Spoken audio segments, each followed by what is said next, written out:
लड़की उत्साहित होकर मैरिज रजिस्ट्रेशन ऑफिस में खड़ी थी, इंतजार कर रही थी कि सीईओ आए और दोनों शादी का सर्टिफिकेट लें। लेकिन उसे क्या पता था कि उस समय सीईओ अपनी पहली मोहब्बत के साथ सोशल मीडिया पर प्यार जताने में व्यस्त था। गुस्से और दुख के मारे लड़की ने उसी वक्त एक अजनबी से, जिसे वो बस एक बार मिली थी, शादी कर ली। उधर सीईओ तो अब भी अपनी पहली मोहब्बत के साथ रोमांटिक पल बिता रहा था। उसे ये तक नहीं पता था कि उसकी होने वाली पत्नी किसी और के साथ शादी कर चुकी है। असल में लड़की और सीईओ की शादी उनके माता पिता ने बचपन में ही तय कर दी थी। दोनों बचपन के दोस्त थे और लड़की ने हमेशा दिल से सीईओ को चाहा था। लेकिन सीईओ का दिल अब भी अपनी पहली मोहब्बत में अटका हुआ था और उसे लड़की के जज्बातों की कोई परवाह नहीं थी। लड़की की माँ और उसकी सहेली ने कई बार उसे समझाया कि इस रिश्ते को छोड़ दे, लेकिन लड़की को अब भी एक उम्मीद थी कि शादी के बाद सीईओ उसे समझेगा और उससे प्यार करेगा। एक दिन लड़की अपने हाथों से बना चिकन सूप लेकर सीईओ से मिलने उसके ऑफिस पहुंची, लेकिन बाहर ही उसे सीईओ और उसके दोस्त की बातचीत सुनाई दी, वो बातें जिसने लड़की का दिल तोड़ दिया। फिर भी लड़की ने खुद को संभाला और ऑफिस में दाखिल हुई और उससे विनती की कि वो उसके सोलो म्यूजिक कॉन्सर्ट में आए। लेकिन सीईओ ने कोई दिलचस्पी नहीं दिखाई, सिर्फ उसे वहां से जाने को कहा। लड़की फिर भी वहीं खड़ी रही, एक उम्मीद के साथ कि शायद वो मानेगा। लेकिन जब कॉन्सर्ट हुआ तो लड़की ने सारा समय उस शख्स का इंतजार किया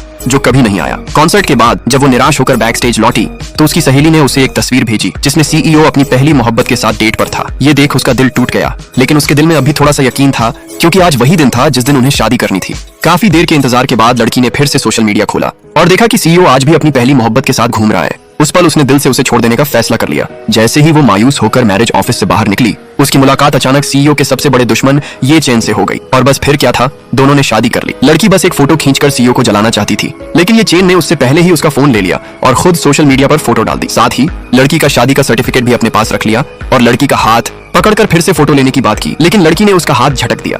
ये देखकर ये चेन थोड़ा सा अपमानित महसूस करने लगा। उसे लगा लड़की ने सिर्फ बदला लेने के लिए उससे शादी की है, लेकिन लड़की ने समझाया कि वो अभी अपनी नई पहचान को अपनाने के लिए वक्त चाहती है और कभी किसी गैर लड़के के करीब नहीं रही, इसलिए थोड़ी झिझक है। साथ ही उसने कहा, शादी का सर्टिफिकेट तुम्हारे पास क्यों है? ये चेन ने मुस्कुराकर कहा, तुम्हारी याददाश्त कमजोर है, इसलिए मैं ही संभाल लेता हूँ। लड़की ने भी अब इस बात को वहीं खत्म कर दिया। ये चेन जानता था कि इसमें जल्दबाजी नहीं करनी चाहिए, इसीलिए उसने लड़की को एक हफ्ते का वक्त दिया खुद को इस रिश्ते में ढालने के लिए। लेकिन पहली जिम्मेदारी थी लड़की का सामान शिफ्ट कराना। जैसे ही लड़की शांति से घर में बसी, उसकी सहेली का कॉल आया। उसने गुस्से में पूछा, कहीं तू अब भी उसी धोखेबाज की उम्मीद में तो नहीं है? लेकिन जब लड़की ने कहा कि उसने सीईओ को छोड़ दिया है, सहेली खुशी से झूम उठी। फिर लड़की ने ये चेन का जिक्र किया तो सहेली हैरान रह गई और बोली, अरे वो तो फेमस है, उसके बारे में तो विदेशों तक की न्यूज में आता है। और जब उसने दोनों की शादी का सर्टिफिकेट देखा तो बोली, तेरी पसंद तो वाकई कमाल की है।